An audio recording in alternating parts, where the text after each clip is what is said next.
Bismillah, cek sound. Bismillah. Belum ya?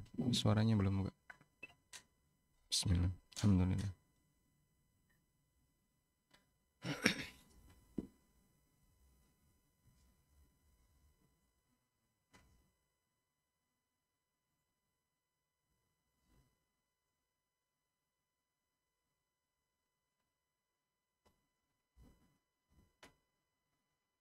Bismillah.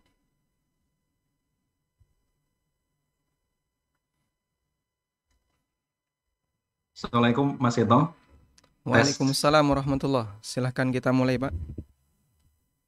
Iya, Ustaz. Bismillahirrahmanirrahim. Assalamualaikum warahmatullahi wabarakatuh. Waalaikumsalam. Alhamdulillahirabbil alamin. Hamdan katsiran thayyiban mubarakan fih kama yuhibbu rabbuna wa yarda. Asyhadu an la ilaha illallah wahdahu la syarikalah wa asyhadu anna nabiyyana Muhammadan abduhu wa rasuluh. Allahumma shalli wa sallim wa barik ala Muhammad wa ala alihi wa sahbihi bihasanin ila yaumiddin wa sallama tasliman katsira wa ba'd. Teman-teman, sahabat Trisna Group yang dirahmati oleh Allah Subhanahu wa taala, bersyukur kita pada pagi hari ini bisa dipersatukan di dalam acara kajian Zoom meeting. Insya Allah taala kita juga bergembira dibersamai dengan Ustadzuna Ustadz Amin Nurbait Hafidhullah Ta'ala yang insya Allah akan membawakan materi dari buku beliau Fikih Karyawan dan ASN. Insya Allah kajian akan berlangsung selama 1 jam, kemudian dilanjutkan dengan interaksi tanya jawab. Silahkan para peserta dipersiapkan pertanyaannya. Sebagaimana kami informasikan, oleh karenanya kami mengharap teman-teman selama beliau Ustadzuna menyampaikan materi, speakernya masing-masing di-mute, dimatikan dulu.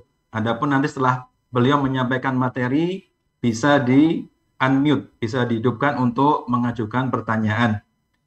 Demikian dari kami. Untuk selanjutnya waktu kami persilahkan kepada Ustadzuna falyatafadhal maskura. Jazakumullah khairan. Assalamualaikum warahmatullahi wabarakatuh. Assalamualaikum warahmatullahi wabarakatuh. Alhamdulillahi rabbil alamin. Wassalatu wassalamu ala ashrafil mursalin. Nabiyyina wa maulana Muhammadin wa ala alihi wa sahbihi ajma'in. Wa ashhadu an la ilaha illallah wahdahu la syarikalah. Wa ashhadu anna Muhammadan abduhu wa rasuluh. Sallallahu alaihi wa ala alihi wa sahbihi. Wa man tabi'ahum bi ihsanin ila yaumiddin. Alhamdulillah, kita bersyukur kepada Allah Subhanahu wa taala bisa memulai kembali aktivitas kita setelah kita selesai melaksanakan kegiatan selama berhari raya. Kita libur beberapa hari. Kemudian selanjutnya kaum muslimin melakukan aktivitas sebagaimana biasanya. Yang bekerja kembali masuk ke kantor, yang biasanya forum-forum kajian kembali dibuka. Semoga Allah memberkahi setiap kegiatan yang kita lakukan. Masya Allah. Ini ritme yang luar biasa.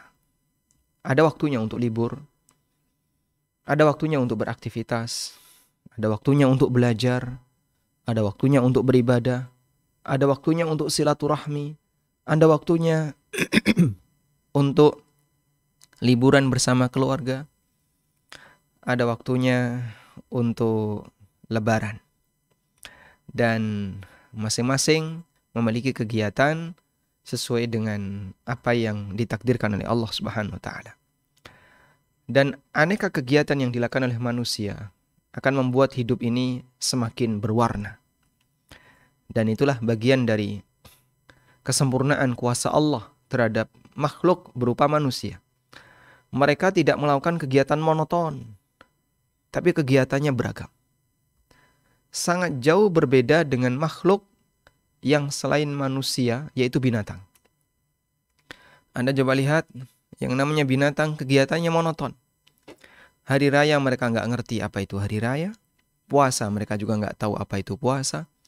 Mereka tidak piknik, mereka tidak melakukan kegiatan yang lain sebagaimana layaknya sapi. Dia hanya bisa makan, setelah itu tidur, kadang sesekali waktu dikeluarkan dari kandang, kemudian mungkin dia kawin, setelah itu dia punya anak, dia makan, dia minum, dan aktivitas yang hanya itu-itu saja. Allah tidak jadikan manusia seperti itu. Tapi Allah menjadikan manusia, dia punya banyak aktivitas, lebih banyak warnanya, ragamnya dibandingkan binatang. Manusia bisa safar, manusia bisa mudik, bisa jalan-jalan, manusia bisa silaturahmi, binatang tidak bisa silaturahmi. Meskipun bisa jadi sampingnya adalah saudaranya sendiri, namun mereka tidak mengenal istilah gembira karena ketemu saudara. Mungkin dia gembira ketika ketemu anak dan induknya. Tapi suasana gembira itu tidak terjadi dengan saudaranya. Binatang tidak punya suami, tidak punya istri, dan seterusnya. Baik. Semoga Allah Ta'ala memberkahi setiap kegiatan yang kita lakukan. Dan insya Allah di kesempatan kali ini kita akan melanjutkan kajian kita dengan membaca buku fikih ASN dan karyawan. Sesuai dengan urutan yang akan kita bahas adalah karakter dunia. Yang halal dihisab, yang haram diazab. Baik, Bapak Ibu bisa buka bagi yang memiliki bukunya di halaman berapa ini? Halaman 18 ya. Tentang karakter dunia. Karakter dunia yang halal dihisab, yang haram diazab. Tidak ada yang ketiga. Hanya ada dua pilihan ini. Dan ini berdasarkan keterangan dari Ali bin Abi Thalib radhiyallahu anhu. Ketika beliau ditanya tentang dunia, kata Ali bin Abi Thalib, halaluhu yuhasab wa haramuhu yu'adzab. Yang halal dihisab, yang haram diazab. Tidak ada karakter yang ketiga. Semua akan kita pertanggungjawabkan. Jadikan itu prinsip. Bahwa semua yang kita jalani, yang kita dapatkan, akan kita pertanggungjawabkan. Harta halal akan dihisab, harta haram jika Allah tidak mengampuni, maka akan diazab. Tidak ada pilihan yang ketiga. Sehingga kalau kita mengetahui hal ini, maka seharusnya menumbuhkan kesadaran bagi muslim siapapun yang meyakini hidup tidak sekali. Akan ada kehidupan yang kedua, di mana dalam kehidupan yang kedua ini Allah akan mengadili semua bentuk kezaliman, baik yang kecil maupun yang besar. Sehingga orang-orang zalim, orang-orang musyrikin, orang-orang kafir, termasuk orang yang rajin berbuat dosa, pada waktu di hari kiamat, dia diberi oleh Allah Ta'ala kitab catatan amal. Maka mereka mengatakan, "Fama li hadzal kitab la yughadiru saghiratan wala kabiratan illa ahsaha." Perkataan yang Allah sebutkan di surat Al-Kahfi. Allah Ta'ala berfirman, "Wa wudi'al kitabu fataral mujrimin." Ketika kitab itu sudah diberikan, yaitu kitab catatan amal. Fataral mujrimin, maka kau lihat orang-orang yang berbuat dosa, musyfiqin, mereka ketakutan, mimma fihi, gak berani buka. Mereka ketakutan, gak berani buka itu buku. Mereka ketakutan terhadap apa yang ada di dalamnya. Wa yaqulun, dan mereka mengatakan, ya wailatana ma li hadzal kitab la yughadiru saghiratan wala kabiratan illa ahsaha. Ini kitab apa ini? Yang kecil maupun yang besar, enggak ada satupun yang ditinggalkan illa ahsaha, kecuali semuanya ditulis. Wa wajadu ma amilu hadirah. Mereka jumpai apa yang mereka kerjakan itu hadir di hadapannya. Mungkin kita sudah melupakannya. Sehingga kita yakin kalau Bapak Ibu diminta untuk menyebutkan, sebutkan 10 dosa yang pernah Anda kerjakan 10 tahun yang lalu. Sudah lupa Pak, 10 tahun yang lalu. Ya sudah, kalau bukan 10 tahun yang lalu, dipotong setengahnya, 5 tahun yang lalu. Juga sudah lupa. Ya sudah, potong setengahnya, 2,5 tahun yang lalu. Lupa juga, ya sudah, setahun yang lalu. Lupa. Kita gampang lupa. Lupa dengan dosa dan kesalahan yang kita lakukan. Maka Allah akan hadirkan amalan itu. Wa wajadu ma'amilu hadirah wa la yadhlimu rabbuka ahada. Mereka jumpai apa yang pernah mereka lakukan dulu hadir di hadapannya. Mereka melihatnya. Wa la yadhlimu rabbuka ahada. Dan Rabbmu tidak mendolimi siapapun. Subhanallah, Masya Allah. Inilah kondisi di yaumil akhir, di mana semua yang kecil maupun yang besar dicatat oleh Allah Subhanahu wa taala. Sehingga yang celaka adalah orang yang al-mujrimun, yang rajin berbuat dosa, yang punya hobi berbuat maksiat. Mereka ketakutan untuk membaca isi buku itu. Musyfiqina mimma fihi. Mereka ketakutan terhadap apa yang ada di dalamnya. Dan Masya Allah, ketakutan dalam membaca buku itu sudah ada di dunia. Sudah ada di dunia. Dulu orang munafik itu ketakutan terhadap Al-Quran. Sehingga mereka khawatir akan turun penjelasan Allah tentang cacat mereka, kejahatan mereka yang mereka rahasiakan. Mereka ketakutan. Allah Subhanahu wa taala berfirman, "Yahdharul munafiquna ay yunazzila 'alaihim suratan tunabbi'uhum." Coba ayatnya ya. Yahdharul munafiqun. Orang munafik itu ketakutan. Yahdharul munafiquna an tunazzal 'alaihim suratun tunabbi'uhum bima fi qulubihim. Orang munafik itu takut. Allah akan diturunkan satu surat yang menceritakan apa yang ada dalam isi hati mereka. Qul istahzi'u, katakan wahai Muhammad, istahzi'u, silakan kalian mau bergurau, mau ngejek agama, mau ngejek Rasulullah, mau menghina umat Islam, silahkan. Innallaha mukhrijum ma tahdharun. Sesungguhnya Allah akan mengeluarkan apa yang kalian takutkan. Apa yang kalian khawatirkan untuk dibongkar oleh Allah, Allah akan keluarkan. Baik. Jadi ada orang yang dia itu sudah ketakutan ketika di dunia. Dan itu dulu di zaman Nabi SAW dialami oleh orang munafik. Mereka ketakutan kalau ada ayat yang turun, yang ayat itu berbicara tentang pelanggaran yang mereka lakukan. Di zaman sekarang, saya menjumpai beberapa orang yang mengalami situasi seperti itu.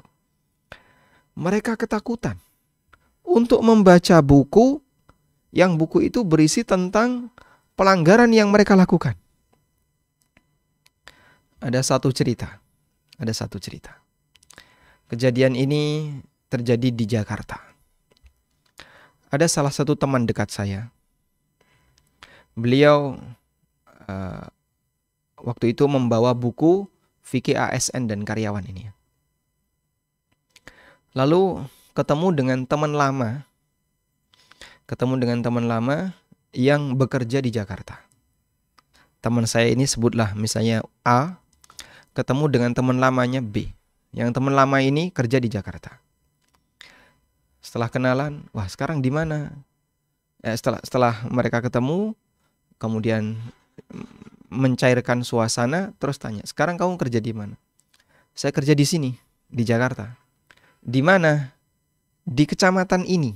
Ya. Dan itu di Jakarta Pusat. Masya Allah, di instansi apa? Terus dia bilang, di instansi perizinan. Bagian perizinan kecamatan. Di Jakarta Pusat. Pusatnya pusat. Karena ketika ketemu di mana? Di Gor Bung Karno. Akhirnya teman saya A tadi memberi hadiah kepada temannya B. Ini loh buku bagus, Fikih ASN dan Karyawan. Bebas mau urung. Kamu baca ini. Ya. Kamu belum baca ini kan? Kamu baca ini. Ini tak kasih hadiah gratis wis, bawa aja.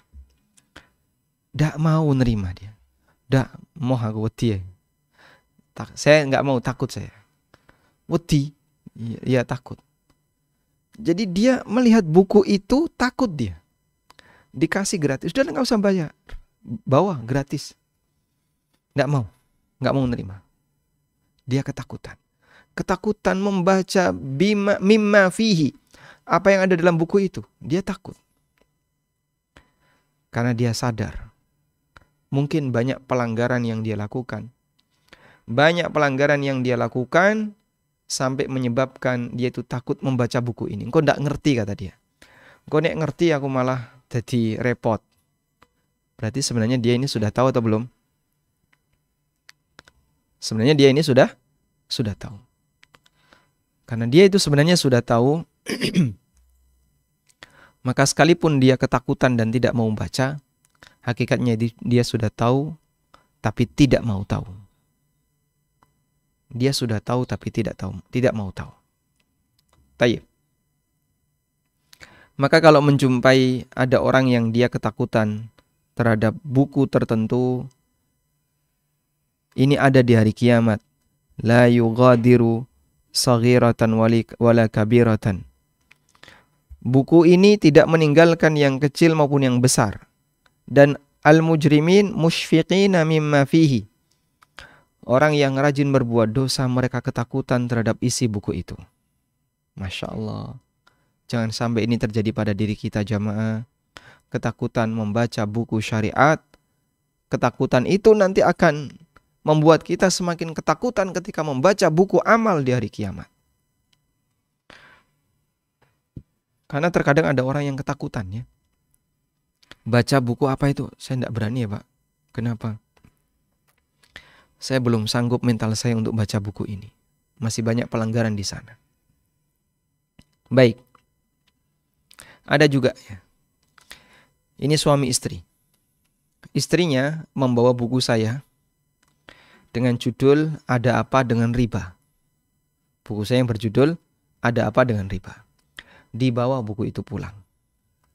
Lalu ditaruh di meja rumahnya. Sudah? Suaminya ketika pulang marah dia. Dan dia bilang sama istrinya, kalau sampai kau buka buku ini, rumahmu kau buang. Rumahmu kebakaran. Suaminya itu ketakutan. Jadi maksud istrinya biar nanti bisa sama-sama dipelajari sehingga sama-sama punya semangat untuk bertobat kepada Allah Ta'ala. Maka dengan harapan itu ya, nanti bisa bareng-bareng meninggalkan riba. Suaminya itu ketakutan sampai dia nggak mau baca buku itu. Sehingga ketika dikasih disuruh baca itu nggak mau.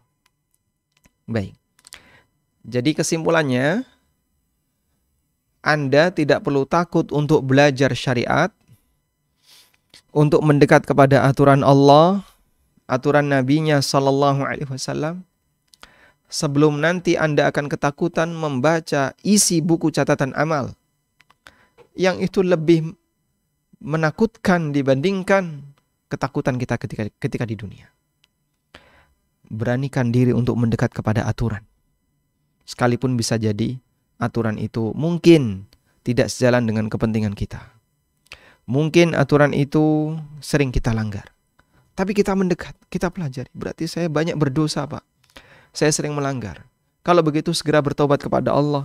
Masing-masing kita sama-sama belajar. Masya Allah. Baik. Dengan memahami ini, Anda akan merasa heran ketika ada seorang Muslim yang iri kepada orang lain karena kekayaannya. Lo ngapain iri sama orang kaya? Karena iri kepada orang kaya berarti dia iri kepada orang yang hisabnya lebih lama. Sebab manusia itu semakin kaya, maka dia akan menjalani hisab semakin lama. Sebagaimana disebutkan dalam hadis yang sahih, Rasulullah sallallahu alaihi wasallam pernah menyebutkan tentang perbedaan antara fuqara'ul muhajirin. Coba kita baca di sini, al-fuqara'ul muhajirin. Nah, sesungguhnya fuqara' muhajirin yadkhulunal jannah, mereka masuk ke dalam surga sebelum aghniyaul muhajirin.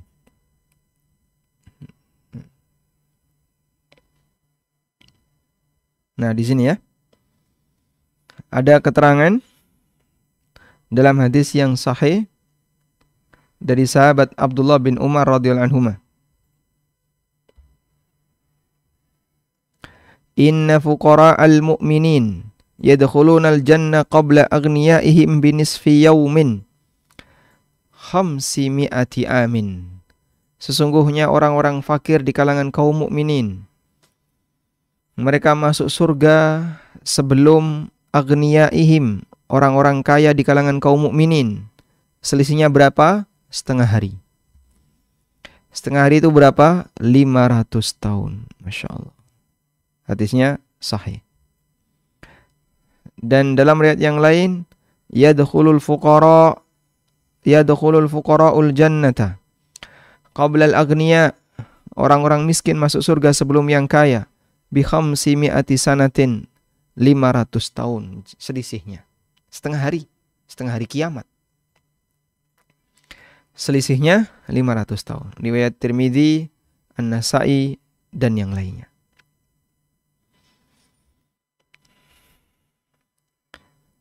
Dulu sahabat Abu Darda termasuk di antara sahabat yang hidup dengan penuh keterbatasan.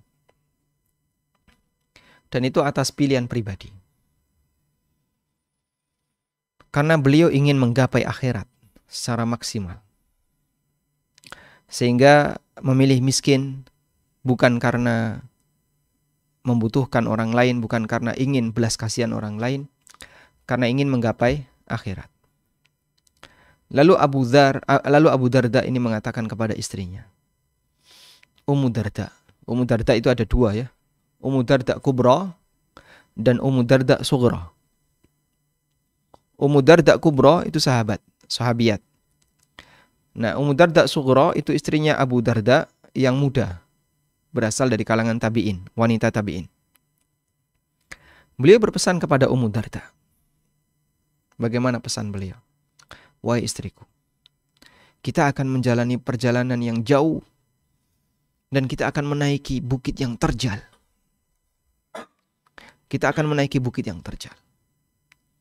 Maka orang yang paling berat gerakannya adalah manusia yang paling banyak memikul beban. Dan beban itu adalah dunia. Sehingga orang ketika dia di tasnya ini banyak sekali beban, dia nanti akan semakin lambat jalannya. Semakin lambat ketika naik. Maka demikian pula seorang mukmin yang melakukan perjalanan menuju Allah. Semakin banyak beban dunia, akan semakin lambat perjalanan dia menuju Allah Ta'ala. Walau anna idza mitna turikna. Andaikan ketika kita mati kita ditinggalkan. Lakanal mautu rahatan likulli hayyin. Ada ungkapan ini. Andaikan setelah kita mati kita ditinggalkan begitu saja. Setelah mati ya sudah ditinggal begitu saja. Lakanal mautu rahatan kulli hayyin. Tentu kematian itu adalah tempat istirahat bagi setiap makhluk yang hidup. Kita bisa beristirahat dengan kematian. Andaikan setelah mati kita ditinggalkan. Walakinna idza mitna bu'itsna. Namun setelah mati kita akan dibangkitkan. Wa nus'al, ini yang lebih tepat, nus'al bukan nas'al. Wa nus'alu ba'daha an kulli syai'. Dan setelah itu kita akan ditanya tentang apapun yang kita usahakan. Jadi mohon untuk diingat bagian ini, hidup tidak sekali, karena itu diperhatikan baik-baik. Semuanya akan dihisap dan kitab catatan amal, kecil maupun besar, semuanya dicatat.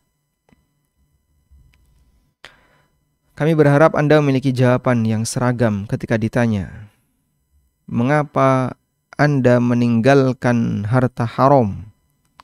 Jawabannya adalah karena kami sadar akhirat. Kenapa Anda tinggalkan harta haram?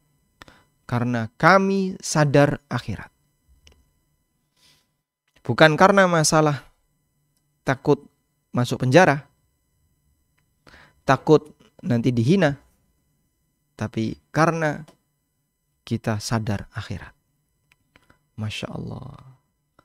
Orang kalau punya kesadaran akhirat, maka dia akan lebih hati-hati dalam mencari pendapatan, dia akan lebih hati-hati dalam mencari sesuatu baginya, karena dia sadar akhirat. Wallahu a'lam. Nah, selanjutnya kita akan membahas ini ya, pemahaman yang menyesatkan. Sambungan dari sebelumnya tentang membangun kesadaran akhirat. Ada sebagian orang yang dia hobi dalam mencari yang haram dan susah untuk meninggalkannya. Bahkan menjadi kebiasaannya. Ketika diingatkan, dia nggak mau meninggalkannya. Kenapa sampai seperti itu? Ternyata alasannya adalah karena dia punya akidah yang menyimpang. Apa itu? Syubhat, berupa pemahaman yang menyesatkan. Ada beberapa pemahaman menyimpang di masyarakat tentang harta haram yang menjadi penyebab mereka tidak merasa takut. Masya Allah. Ketika mengambil harta haram. Sehingga bagi mereka mengambil harta haram itu hal yang biasa, gak ada beban sama sekali, bahkan termotivasi bagi dia untuk mencarinya. Dia termotivasi untuk mencarinya.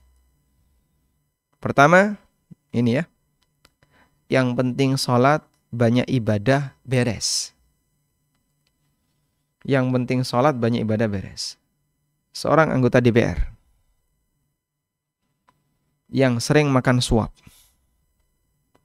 Bahkan kesaksian salah satu teman saya yang cukup akrab dengan orang ini, karena pernah jadi teman dekatnya. Dia pernah main ke rumahnya, dan waktu di rumahnya itu, Masya Allah, banyak utusan ya dari perusahaan-perusahaan yang ada di daerah itu yang mendatangi anggota DPR ini. Misalnya ada perusahaan A datang utusannya, perusahaan B datang utusannya. Sehingga dalam satu rentang waktu kurang lebih 2 jam, itu dia berkali-kali menerima tamu dari utusan-utusan perusahaan yang ada di daerah dapilnya. Ya tentu yang namanya utusan perusahaan kan tidak mungkin ya bawa sembako. Tidak mungkin kemudian datang bawa bakpia, itu tidak mungkin. Baik, Anda bisa paham sendiri. Ya. Kemudian orang ini menyampaikan prinsip hidupnya, bahwa semua bentuk pelanggaran suap, pungli, korupsi, dan seterusnya, semua itu bisa ditutupi dosanya dengan sholat dan tahajud. Dan memang dia itu rajin tahajud. Dia rajin tahajud. Yang penting ki sholat, rajin ibadah, tahajud, kabeh beres. Ini kalimat dia. Yang saya kutip dari perkataan teman saya, dia mendengar dari anggota DPR yang akrab dengan dia. Yang penting ki sholat, rajin ibadah, tahajud, kabeh beres. Sehingga dia gak punya perasaan berdosa ketika mengambil harta haram. Yang jelas itu adalah suap. Yang penting sholat, rajin ibadah, tahajud, semua beres. Dia nggak punya perasaan berdosa. Dan kalimat ini keluar dari ini beliau rekan kontraktor ya. Dia menyampaikan salah satu ucapan anggota DPR yang menurutnya semua pelanggaran masalah dana negara bisa selesai dengan sholat dan tahajud. Karena bagi dia begini, yang penting tidak ketangkap ya, satu itu. Maka dia kalau nerima seperti ini tidak mau pakai transfer, tidak mau. Maunya ketemu, datang, cash berapa? Maunya seperti itu. Kalau pakai transfer tidak mau. Pengalaman yang sama, saya pernah menyampaikan kajian tentang masalah muamalah pegawai di sebuah instansi pemerintahan. Dan instansi ini cukup basah. Peluang pelanggarannya besar. Lalu saya sampaikan tentang bahaya mengambil dana negara, bahaya uang haram dan sejenisnya. Karena itu semuanya akan dipertanggungjawabkan di akhirat. Sehingga kalaupun Bapak Ibu ketika di dunia gak ketangkap KPK, gak ketangkap pihak kepolisian, tidak terjerat hukum, ingat hidup tidak sekali, akan ada kehidupan yang kedua, isinya hisab, tidak ada amal. Hingga suasana kajian sedikit tegang.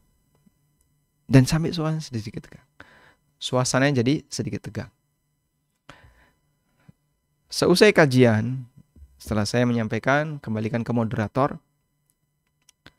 Lalu moderator menyampaikan, yang penting itu menjaga ibadah, melaksanakan sholat, tahajud, poso, ojo lali sedekah, insya Allah sedaya melebet swarga. Masya Allah. Subhanallah. Jadi mereka bersembunyi di balik ibadah untuk bermaksiat. Dan ini pernah terjadi di masa silam. Yang dialami oleh, bahkan ini lebih parah lagi ya, karena dia mau membunuh Nabi. Yang dialami oleh saudara-saudaranya Yusuf alaihissalam. Allah bercerita dalam Al-Quran. Di surat Yusuf, Allah Ta'ala mengatakan, Uqtulu Yusufa awitrahu ardon yakhlu lakum wajhu abikum. Bunuh Yusuf atau buang dia di padang pasir sehingga kalian nanti bisa menjadi anak yang dekat dengan bapak kalian. Coba perhatikan di bagian akhir ayat. Wa takunu mim ba'dihi qauman salihin. Nanti setelah itu kita akan menjadi orang soleh. Gampang nanti, urusannya gampang, belakang beres. Setelah itu nanti kita akan jadi orang soleh. Rajin ibadah, rajin sholat, rajin. Padahal itu dilakukan saat mereka merencanakan pembunuhan terhadap Nabi Yusuf alaihissalam. Masya Allah. Membunuh Nabi, dan dia punya rencana. Setelah membunuh Nabi ini, nanti kita tobat. Setelah tobat, nanti kita beramal soleh. Kita rajinin. Insya Allah diampuni. Masya Allah. Coba, ada orang yang merencanakan maksiat. Dan di saat dia merencanakan maksiat, dia punya bayangan, punya gambaran. Gampang. Engkau mampir pondok kae lho. Pondok ning kono kae, pesantren kae. Sampeyan njaluk donga Mbah Yai ini ilang kabeh dosane. Rumangsamu enak men nggih. Subhanallah. Ada orang yang punya prinsip seperti itu. Dan dulu para tokoh Bani Israel, mereka juga punya prinsip yang sama. Mereka punya keyakinan mengambil suap itu nanti akan tetap diampuni oleh Allah. Di surat Al-A'raf ayat 169. Fa khalafa min ba'dihim khalfun. Setelah generasi para nabi, lalu muncul generasi penggantinya. Warithul kitaba ya'khuduna 'arada hadzal adna. Yang mereka mendapatkan warisan berupa kitab Taurat. Tapi Ya'khuduna 'arada hadzal adna, mereka mengambil kepentingan dunia dengan menjual isi Taurat. Ngasih fatwa tapi menyimpang dari Taurat karena pesanan orang kaya. Sehingga orang kaya ini minta, kalau bisa kayak gini ya fatwanya ya. Akhirnya pendeta Yahudi itu menyampaikan fatwa yang bertentangan dengan Taurat, pesanan orang kaya. Pesanan pejabat atau pesanan orang kaya. Lalu wayakulun, mereka mengatakan, wayakuluna sayughfaru lana. Dan mereka mengatakan, nanti kita akan diampuni. Tenang saja, kita ini tokoh, ulama. Kiai kok mosok mlebu neraka kiai. Kiai kan nek mati niku sedo. Sedo niku siksane wis bakdo. Ya. Artine engko wis ra dihukum meneh. Karena sudah selesai menjalani hukuman ketika di dunia. Sehingga di akhirat wis langsung bludus mlebu swarga. Yaitu dalam bayangan pendetanya Bani Israel dulu. Nah. Jadi mereka menganggap bahwasanya dengan mengambil harta haram ini nanti akan diampuni. Diampuni oleh Allah Subhanahu wa taala setelah mengambil harta haram. Masya Allah. Sehingga Masya Allah di situ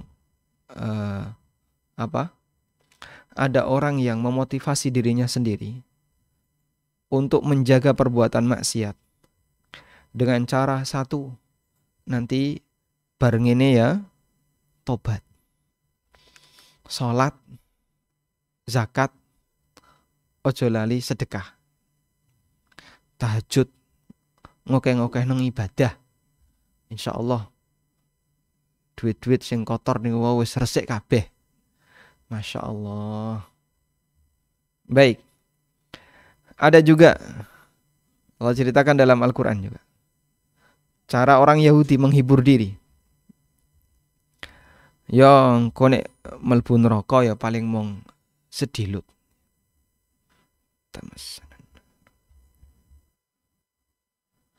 Allah Ta'ala berfirman di surat Al-Baqarah ayat 80. Wa qalu lan tamassana an-naru illa ayyaman ma'dudah. Mereka mengatakan kita tidak akan tersentuh neraka kecuali hanya beberapa hari saja. Wis toh maksiat iki wis gak usah digawe pusing. Wis gak usah digawe bingung. Kita itu nanti kalaupun nek awake dhewe nyemplung neraka paling yang ngomong sedilut. Ya nyemplung neraka ya nyemplung wong kaya ngene kok ora nyemplung neraka iki piye to.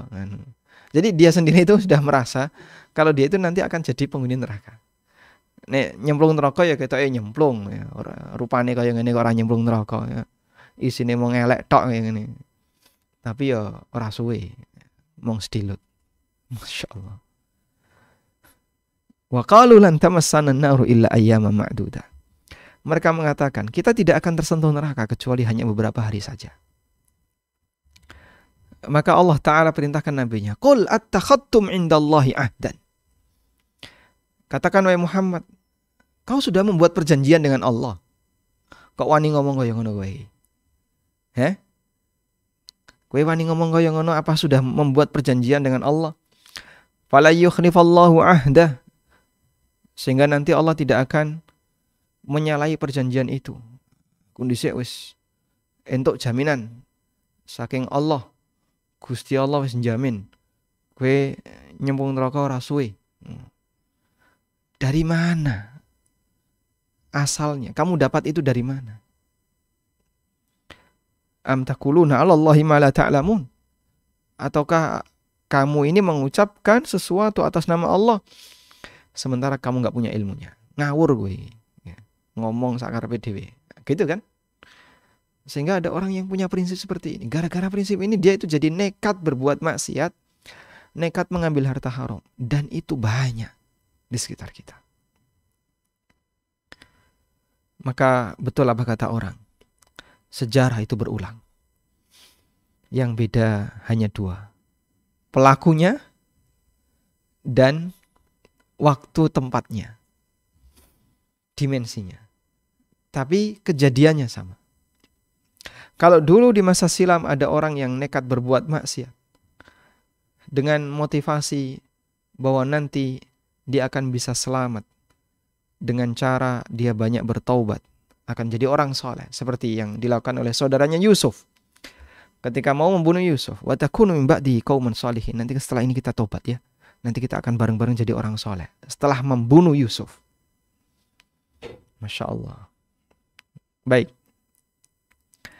Nah, ini juga terjadi pada tadi.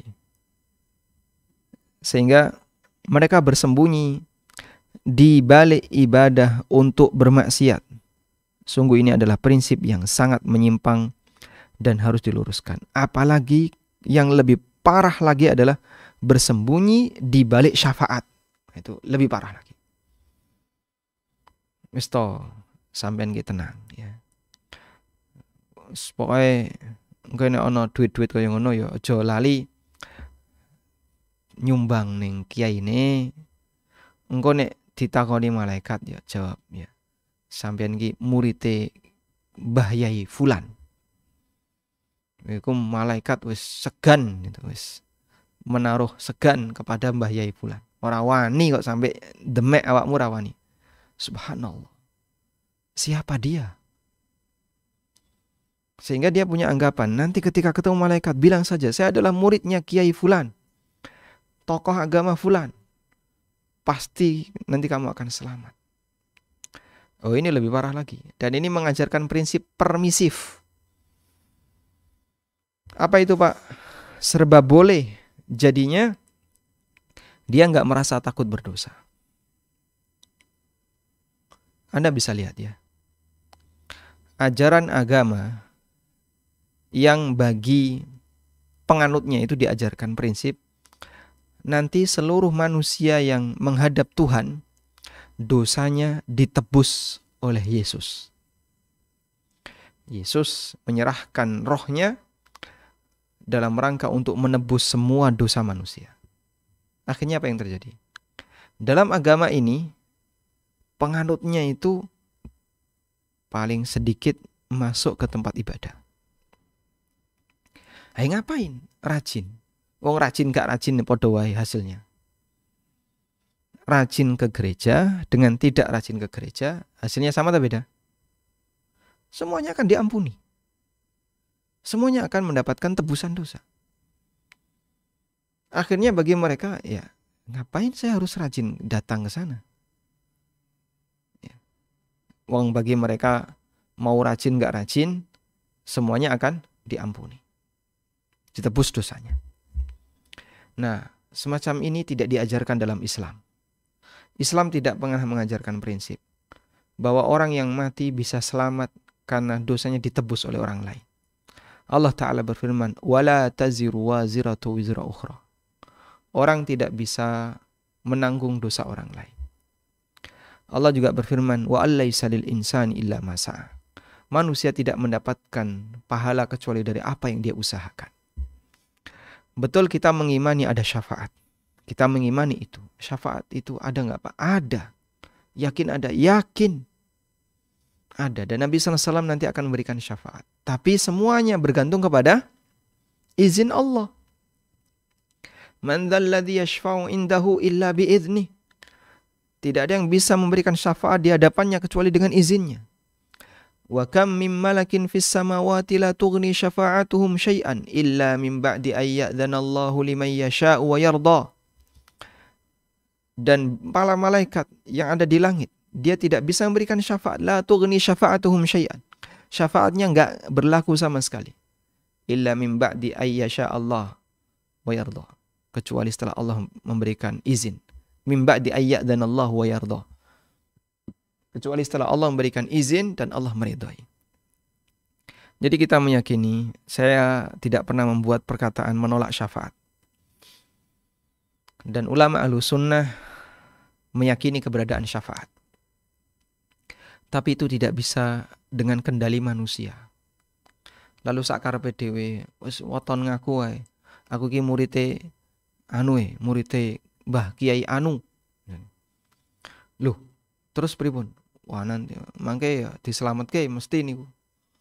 Wong anu kok mbah niki cerak karo Gusti Allah. Beliau soleh misalnya ya. Solehnya kan untuk beliau. Nah kamu apanya? Lah kula muridnya, ya murid-muridnya. Dia bahkan beramal untuk dia sendiri. Dan murid beramal untuk muridnya sendiri. Jangankan hubungan guru dengan murid. Anak dengan Nabi SAW. Rasulullah SAW tidak bisa menjamin. Beliau pernah mengatakan kepada Fatimah radhiyallahu anha. Ya Fatimah binta Muhammadin. Wahai Fatimah bintu Muhammad. Sali mimma lima syi'ti. Kau boleh minta apapun dari hartaku. Wala ugni anki minallahi syai'a. Tapi aku gak bisa menolongmu di hadapan Allah. Ya Safiyah ammat Rasulillah. Wahai Safiyah, bibinya Rasulullah.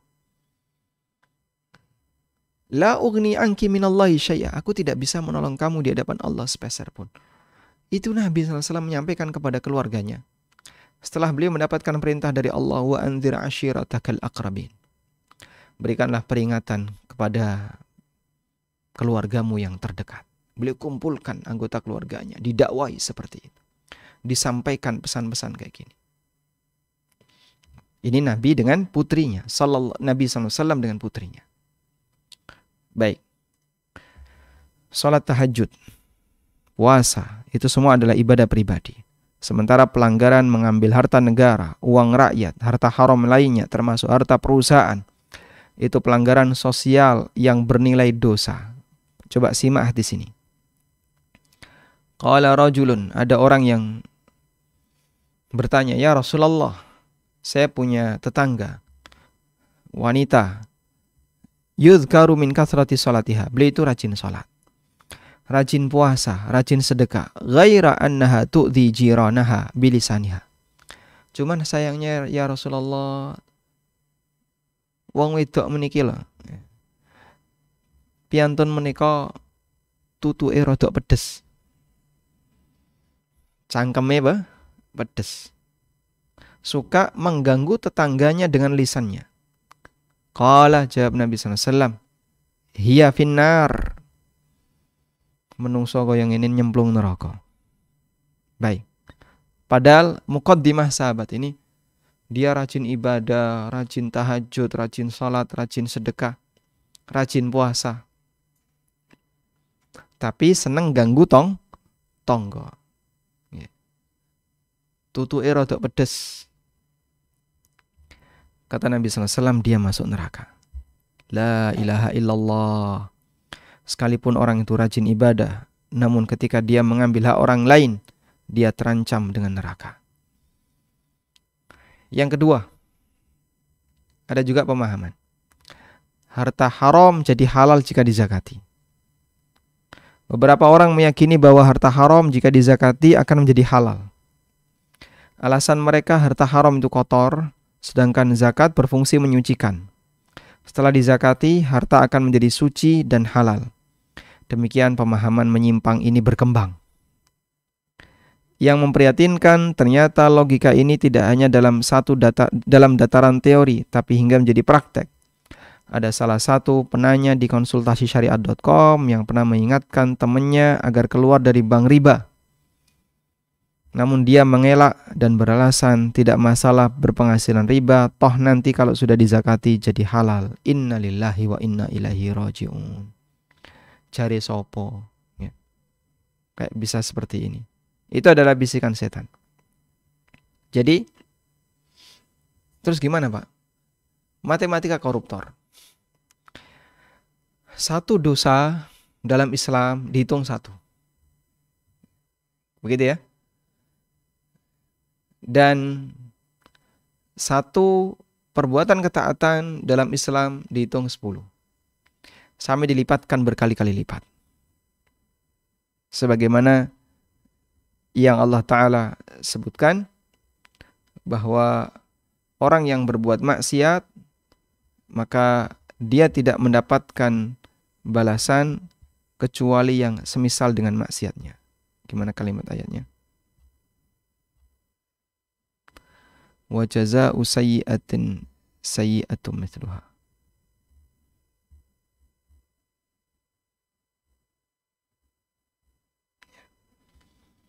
Balasan dari perbuatan sayyi'ah, balasan dari perbuatan di surat Asy-Syura ayat 40. Balasan dari perbuatan jahat adalah keburukan yang semisal. Jadi satu dosa dihitung satu. Faman 'afa wa aslaha fa ajruhu 'ala Allah. Tapi siapa yang memohon ampun dan memperbaiki, maka pahalanya ada di sisi Allah. Innahu la yuhibbudz zalimin. Sesungguhnya Allah tidak menyukai orang-orang yang zalim. Ya. Sementara orang yang berbuat taat, dia mendapatkan asyru amthaliha, 10 kali lipat. Sebagaimana yang Allah firmankan dalam Al-Quran, bahwa orang yang berbuat taat, man jaa'a bil hasanati falahu asyru amthaliha wa man jaa'a bis sayyi'ah, siapa yang berbuat kebaikan maka dia mendapatkan pahala 10 kali lipat, dan siapa yang datang dengan membawa keburukan fala yujza illa mithlaha, maka dia tidak dibalas kecuali yang semisal. Lalu koruptor ini mengatakan, aku nek korupsi 100 juta. Korupsi 100 juta. Sudah? Berarti dosanya piro? 100 juta. Sesuai angka koruptornya. Anggaplah sesuai angka korupsinya. Dosanya 100. Terus tak sedekahno 1 juta. 1 juta saya sedekahkan. Dilipatkan berapa? Minimal 10 kali. Jadi pahala 100. Saya sedekahkan 10 juta. Jadi dilipatkan 10 kali jadi pahala 100. Sudah? Jadi korupsi 100 juta ditutupi sedekah 10 juta. Pahala sedekah itu nutupi dosa korupsinya. Berarti masih untung 90 juta. Alhamdulillah. Nah, saiki 90 juta ini sudah suci. Loh, kok sakit, Pak? Nggih wong kula pun mengeluarkan 10%. Orang mong 2,5%. Sampai 10%. Masya Allah. Lah niko saking pundi, Pak? Niku nggih. Ya ndak bisa kayak gini. Harta haram. Terus diapakan? Keluarkan semuanya. Lah katanya kalau sudah dizakati jadi suci. Zakat tidak diterima oleh Allah kecuali dari harta yang halal. Sehingga kalau benda itu najis, ya. Asal benda itu najis, ya dibuang kabeh. Contohnya apa? Kotoran manusia. Kotoran manusia mau digosok terus ya, tetap najis, buang semuanya. Sudah? Tapi kalau benda suci kena najis. Benda suci kena najis. Sudah? Hilangkan najisnya. Kembali jadi suci. Nah, fungsi zakat yang mensucikan itu memang ada dalam Quran. Khudh min amwalihim shadaqatan tutahhiruhum wa tuzakkihim biha. Ambillah harta mereka sebagai zakat. Tutahhiruhum wa tuzakkihim biha. Itu akan membersihkan dan menyucikan mereka. Itu fungsi zakat. Tapi itu hanya berlaku kalau hartanya halal. Tapi nek hartanya haram, padha karo benda najis, mbok resiki kaya apa tetep najis. Dunia sing haram gosok. Benda najis digosok tetep najis. Nah, terus pripun? Buang kabeh. Beda dengan harta halal. Nah, dalam mencari harta halal ini kadang kecipratan sing haram. Kecipratan. Tapi kecipratan. Namanya kecipratan berarti asalnya suci, kena najis. Bersihkan itu bagian najis, sisanya kembali utuh suci. Subhanallah. Karena itu Nabi SAW mengatakan dalam hadis riwayat Bukhari Muslim, la yaqbalullahu salatan bighairi tuhur wala sadaqatan min ghulul. Allah tidak menerima salat tanpa bersuci, sebagaimana Allah tidak menerima sedekah dari hasil korupsi. Wallahu a'lam wa sallallahu ala nabiyyina Muhammadin wa ala alihi wa sahbihi wasallam.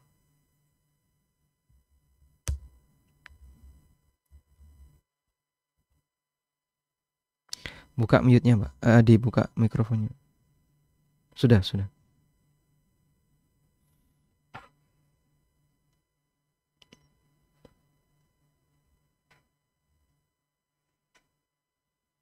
Nggak keluar Ada suara. yang mau bertanya, dibuka mic-nya, bisa?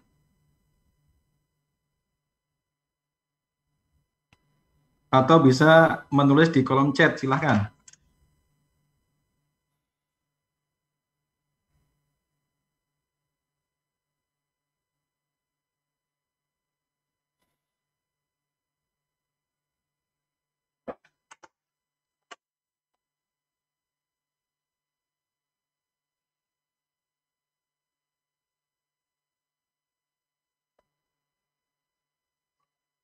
Assalamualaikum Ustaz. Waalaikumsalam warahmatullahi wabarakatuh. Tafadhal. Ada yang mau saya tanyakan terkait tadi kan jika harta kita tahu bahwa itu harta haram, niatnya untuk membersihkan kita berzakat. Bagaimana jika kita tidak tahu harta itu haram atau halal? Maksud saya niatnya hanya untuk siapa tahu ada harta haram yang masuk di saya, terus saya zakatkan untuk membersihkan itu. Apakah bisa? Terima kasih. Assalamualaikum warahmatullahi wabarakatuh. Waalaikumsalam warahmatullahi wabarakatuh. Baik. Nampaknya ada sedikit salah paham ya. Jadi zakat dengan harta haram itu tidak sah. Kami ulang, zakat tidak boleh dengan menggunakan harta haram. Terus harta haram diapakan Pak kalau nggak boleh dizakati? Ya dikeluarkan semua. Zakat itu kan dikeluarkan sebagian. Kecil ya, cuma 2,5%. Tapi kalau harta haram, ya jangan dizakati, keluarin semua. Misalnya, ada orang tahu ya, dia punya harta halal 10 juta. Lalu dia mendapatkan harta haram 5 juta. Ya. Sehingga total harta dia 15. Maka untuk yang 5 juta hasil harta haram tadi wajib dia keluarkan semuanya. Keluarkan semua. Nggak boleh sepeser pun dia miliki. Kita belum membahas dikeluarkan kemana, kita belum bahas itu ya. Yang jelas pokoknya nggak boleh ada di tempatnya, keluarkan semua. Sudah? Sisakan yang 10 juta yang itu uang halal dia. Nah, kalau harta dia mencapai nisab, maka nanti dikeluarkan 2,5%. Nisab sekarang berapa Pak? Nisab sekarang 77 juta, 78 sekitar itu ya. Nisab sekarang sekitar 78 juta. Baik. Sehingga kalau harta dia kurang dari 1 nisab nggak wajib dizakati. Tapi untuk harta haram semuanya wajib dikeluarkan. Tidak boleh ditahan lalu dikeluarkan sebagian dengan niat zakat itu tidak boleh. Baik. Nah, yang dizakati itu harta halal. Nah, dalam mencari yang halal kan kadang sing jenenge menungso ya kesandung-sandung. Urip ki dalane ora mesti lurus mulus. Ya kadang menggok nengen, menggok ngiwo, nyandung dan seterusnya. Orang nyari pendapatan, mencari pekerjaan, mencari penghasilan juga kadang mengalami itu. Kalaupun dia mengalami seperti itu, singene urip ki ya kesandung-sandung, aku ki ya kesandung. Nah, sampean kalau sudah sadar seperti itu, sudah zakati hartanya. Karena itu Nabi SAW pernah menyebutkan ya,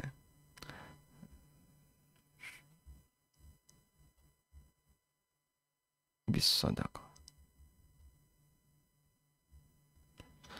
Ya ma'syarat tujar. Beliau pernah bersabda ya. Ya ma'syarat tujar, wahai para pedagang. Inna hadit tijarah. Inna hadzal bai'. Ya ma'syarat tujar, innal bai'a yahduruhu al-halif wal-lagwu fashubuhu bis-sadaqah. Wahai para pedagang, sesungguhnya dalam transaksi jual beli itu kadang ada ya semu-semu ngapusi ya. semu-semu ngapusi, nyerempet-nyerempet sing ra entuk, sing enggak boleh. Fasyubuhu bisadaqah, maka tutupi kesalahan itu dengan sedekah. Hadisnya riwayat Ibnu Majah, An-Nasa'i, Tirmidzi, Abu Dawud, juga Ahmad, dan statusnya sahih. Wallahu a'lam. Nah,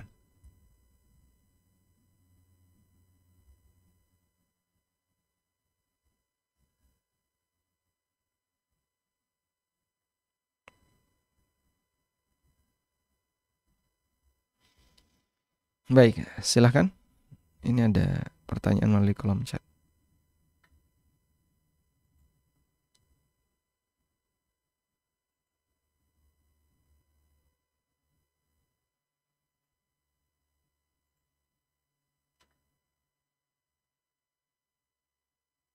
Kami bacakan Ustadz yang di chat.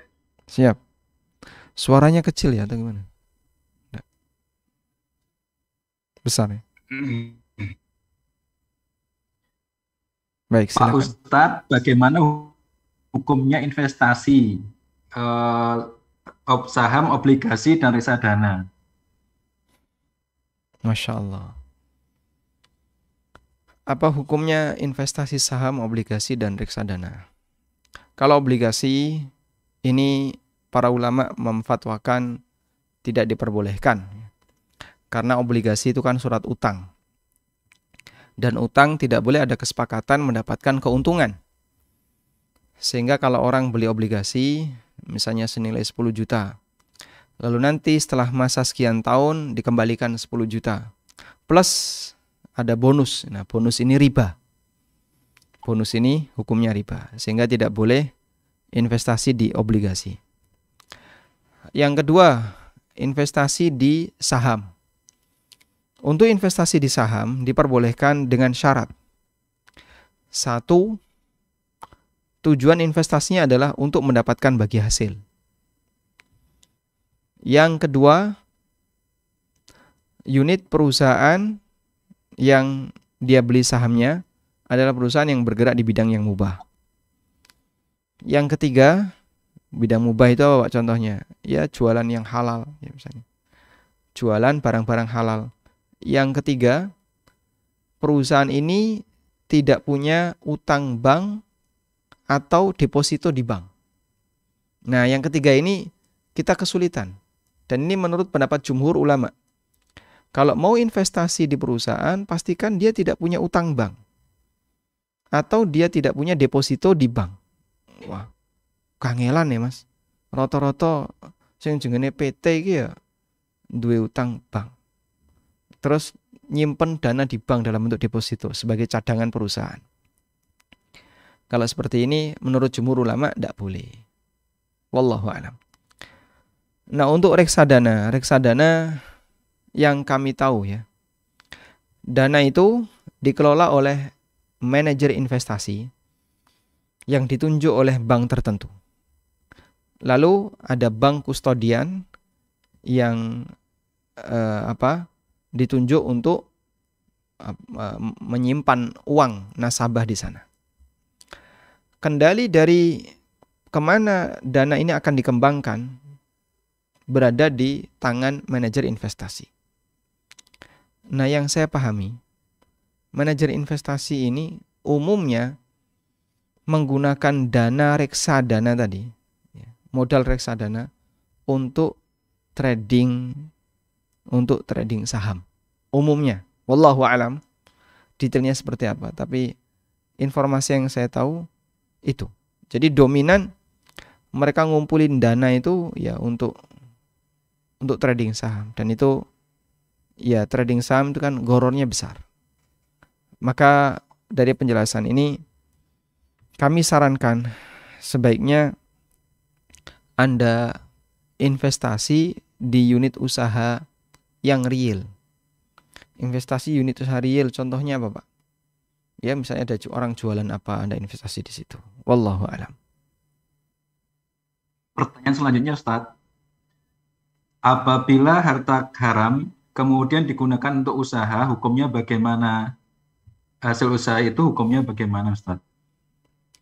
Harta haram yang dijadikan sebagai modal usaha, hasilnya insya Allah halal selama usahanya usaha halal.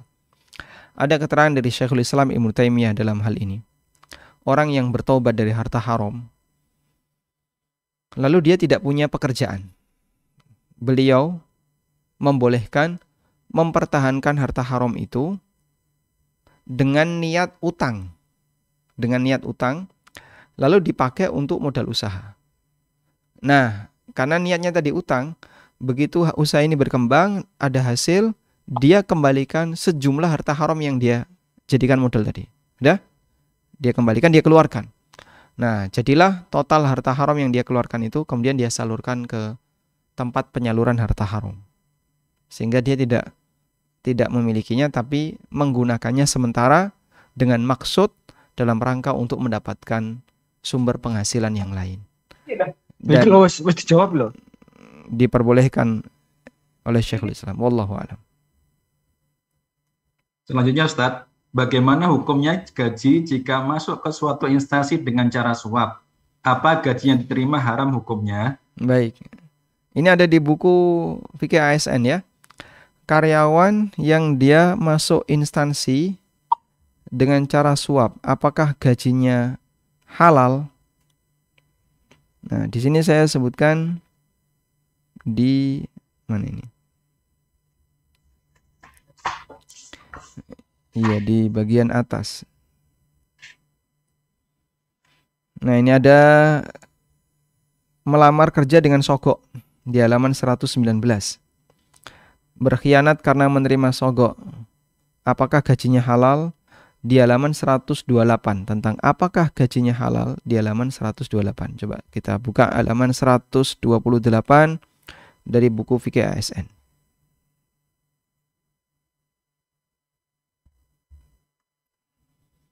Nah, ada fatwa yang disampaikan oleh ulama ya. Masalah kehalalan gaji.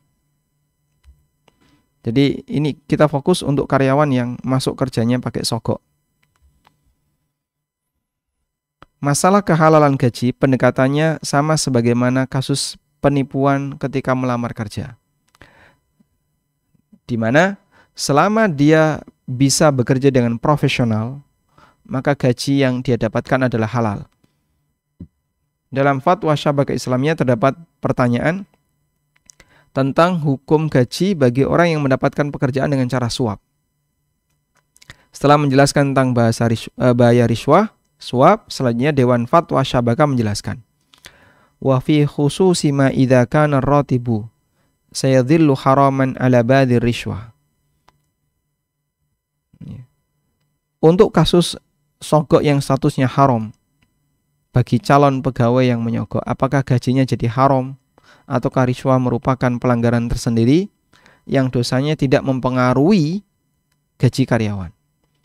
Fal jawab, maka jawabannya di situ annal mar'a idza kana kufu'an lil wadhifah allati kullifa biha farratib alladhi yahsulu alaihi halalun lahu.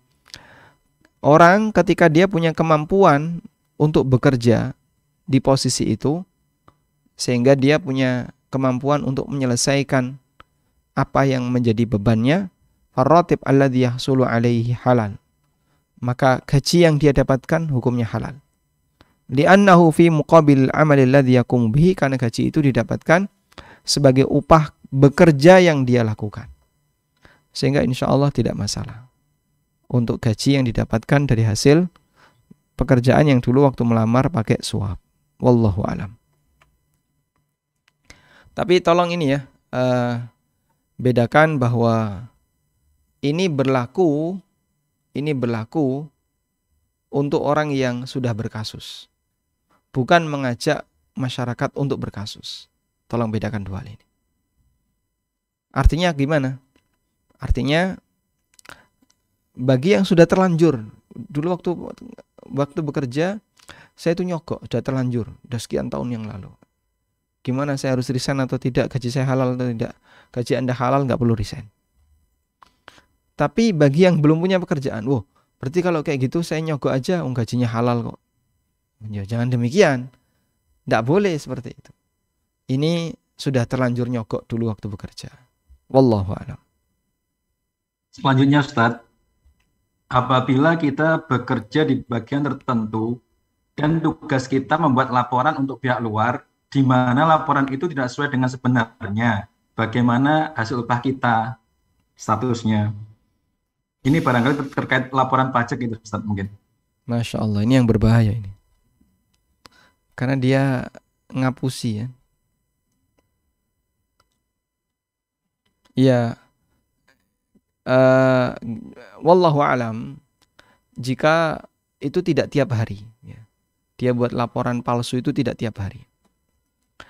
Dalam arti dominan pekerjaannya itu mubah. Pak, dia ini bagian keuangan dan beliau ini ya menangani keuangan perusahaan. Sesekali membuat laporan yang nggak benar misalnya. Sesekali.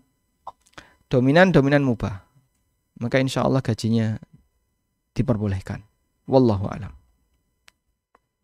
Tapi ini yang minta memang perusahaannya Ustadz. Ya, masalahnya itu kan dia ibaratnya begini, perusahaan nyuruh dia untuk maksiat. Nah, terus dia lakukan itu. Ya, dia berdosa juga. Sehingga kalau dari sisi dosanya kita sepakat. Tapi apakah itu mempengaruhi kehalalan gajinya? Lihat pekerjaan yang dominan apa.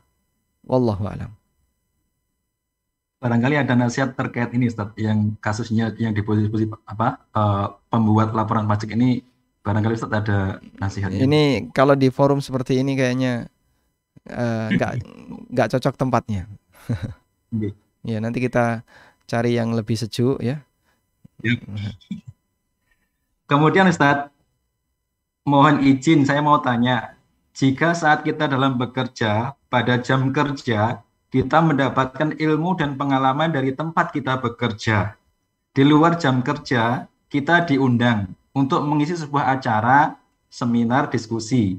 Ilmu yang disampaikan adalah ilmu yang didapatkan dari perusahaan. Kemudian kita menerima fee dari panitia acara. Hukumnya bagaimana? Insya Allah tidak masalah. Karena Anda bekerja lalu dapat ilmu, yaitu proses alami yang dialami oleh siapapun. Sehingga apakah ilmu itu boleh dipakai di tempat yang lain? Ya, selama tidak ada perjanjian yang melarang untuk itu, hukumnya boleh. Kecuali kalau ada perjanjian melarang. Misalnya, Anda sebagai chef ya, terus diajari resep dan cara masak yang Masya Allah, makanan itu jadi super enak misalnya. Dan itu rahasia dapur perusahaan tersebut. Lalu perusahaan minta, tolong ini jangan kau tularkan ke yang lain. Karena ini menjadi rahasia kami. Maka haram bagi dia untuk membocorkan ilmu itu. Saya punya resepnya. Kemarin saya kerja di situ 5 tahun. Saya tahu itu gimana resep membuat ini. Terus dia bocorkan kemana-mana. Ya tidak boleh. Ini melanggar hak orang lain.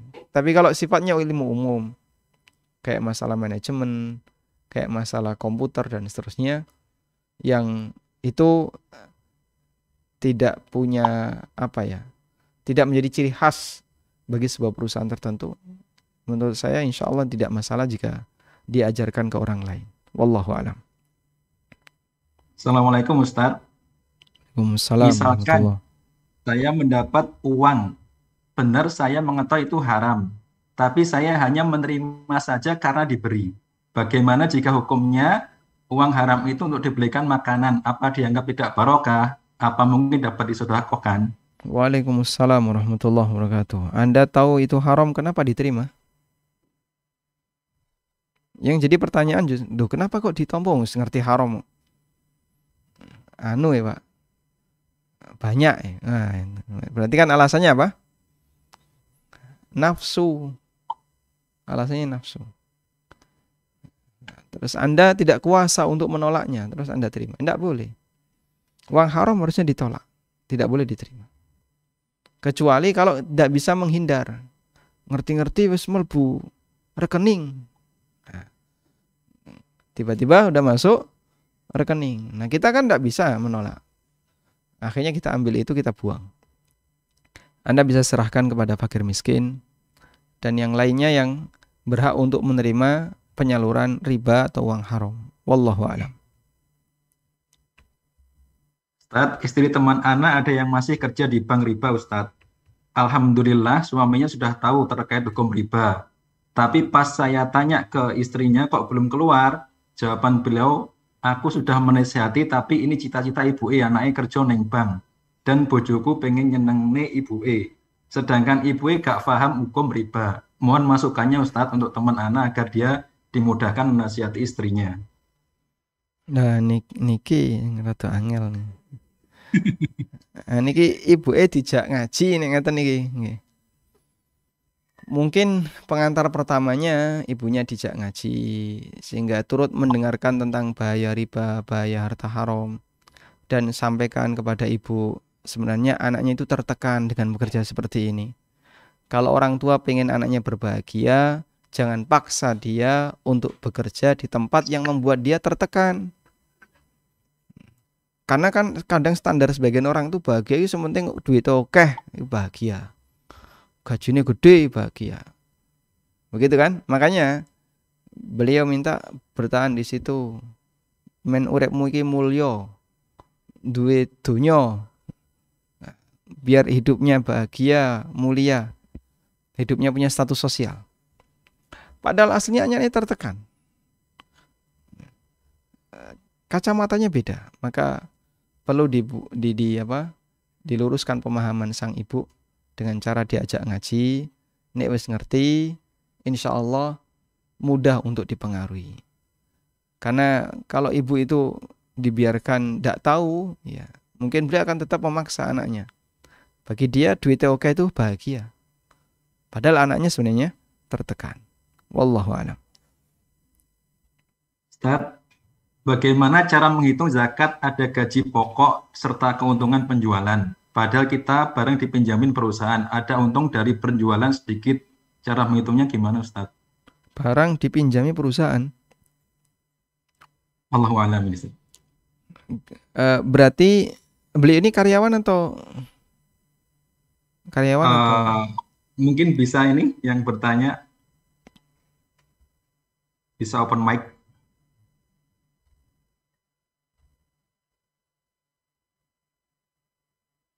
Silahkan Pak atau Bu ini.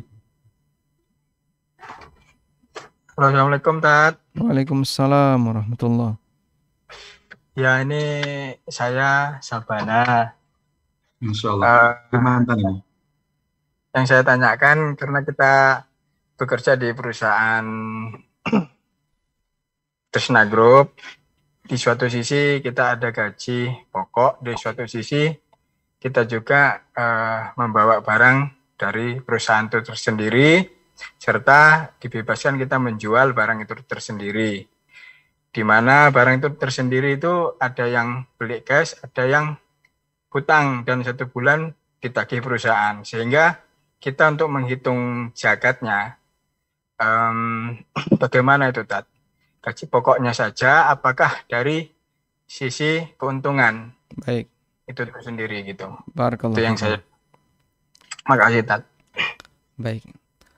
Baik, yang dizakati itu tabungan, Pak ya. Jadi bukan besaran gaji tapi tabungan.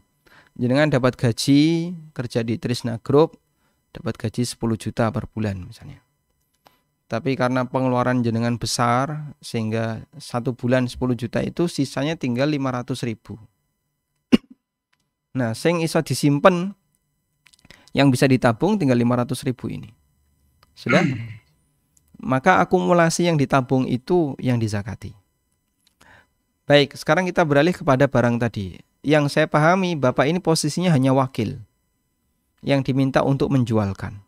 Sehingga barang itu tetap jadi milik perusahaan, lalu Bapak wakil menjualkan. Karena itu, mengingat sistemnya seperti ini, maka Bapak tidak perlu ngitung zakat barang. Jadi barang ini nggak dijadikan sebagai komponen untuk menghitung zakat. Karena dia, kenapa nggak dihitung sebagai komponen, Pak? Karena dia bukan barang Anda, tapi barang orang lain yang Anda bawa karena Anda diminta untuk menjualkan. Nah, karena itu yang dizakati adalah tabungan hasil sisa gaji pokok yang tersimpan plus yang dizakati. Yang kedua adalah Anda dapat fee, keuntungan dari pihak perusahaan tadi yang kemudian Anda masukkan ke tabungan juga. Kalau itu insya Allah wajib dizakati jika sudah mencapai satu nisab, yaitu senilai 77 juta. Wallahu a'lam. Baik, pertanyaan terakhir Ustadz. Ustadz Ami mohon izin, jika saya membantu orang non-muslim yang membangun tempat ibadah mereka yang dipersulit oleh oknum tertentu agar mereka bisa beribadah dengan tenang dan perasaan toleransi, apakah itu termasuk haram, Pak? Terima kasih. Jadi prinsip toleransi itu bukan mencampurkan agama. Ini salah ya. Kok gantian ya? Aku engko ibadah ning nggonamu, kowe ibadah ning nggonaku. Nah, itu salah itu. Dan dulu sudah pernah ada itu di zaman Nabi SAW. Maka Allah turunkan surat Al-Kafirun. Lakum dinukum waliyadin. Agamu ya agamamu, agamaku agamaku. Ojo dicampur-campur.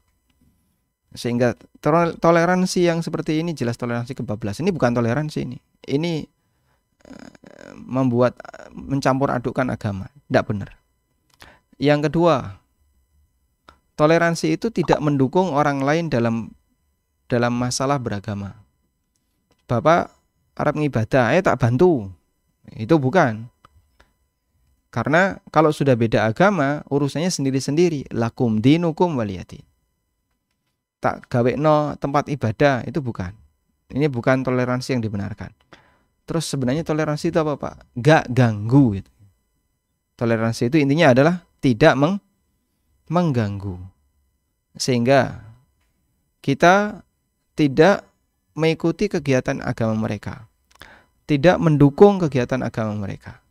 Tapi kita tidak mengganggu ketika mereka melakukan kegiatan beragama. Sebagaimana mereka tidak mengganggu kita. Intinya kayak gitu. Itulah toleransi yang sebenarnya. Sehingga dalam urusan agama dibedakan antara mendukung, menyediakan fasilitas dengan tidak mengganggu. Toleransi itu yang tidak mengganggu. Karena kita dilarang untuk ta'awun 'alal itsmi wal udwan, tolong menolong dalam maksiat. Sehingga kita tidak bantu tapi kita enggak ganggu. Bisa ya, tidak bantu tapi tidak ganggu. Ya sangat bisa, Pak. Sehingga dia mau beribadah di tempat ibadahnya ya terserah, kita enggak ganggu. Itu urusan dia. Kita tidak ganggu. Itulah toleransi yang sebenarnya. Wallahu a'lam wa sallallahu ala nabiyyina Muhammadin wa ala alihi wa sahbihi wa sallam wa akhiru da'wana alhamdulillahi rabbil alamin. Wassalamualaikum warahmatullahi wabarakatuh. Waalaikumsalam warahmatullahi wabarakatuh. Alhamdulillah.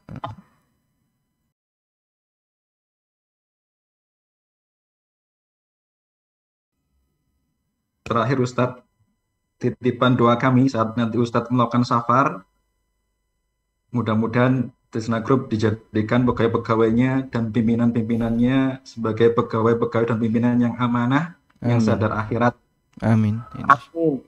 Jadikan Insyaallah orang-orang yang diberikan taufik untuk terus belajar agama, diberikan taufik untuk mengamalkan apa-apa yang kami ilmui, dimudahkan semua urusan-urusan kami, dan kami dihindarkan dari semua permasalahan yang menyulitkan kami. Berkat kami diberikan keberkahan atas apa yang kami usahakan, dan kami diberikan keberkahan atas apa yang kami hasilkan, dan didoakan juga agar kami, tempat kerja kami dijadikan tempat kerja yang Allah ridhoi. Kasih. Amin. Insyaallah. Semoga Allah mudahkan insyaallah. Amin amin. Demikian teman-teman, akhir dari kebersamaan kita di kajian fikih muamalah pagi hari ini. Jazakumullah khairan. Kita tutup subhanakallahumma bihamdika asyhadu an la ilaha illa anta astaghfiruka wa atubu ilaik. Wa akhiru da'wana alhamdulillahirabbil alamin. Assalamualaikum warahmatullahi wabarakatuh. Waalaikumsalam warahmatullahi wabarakatuh.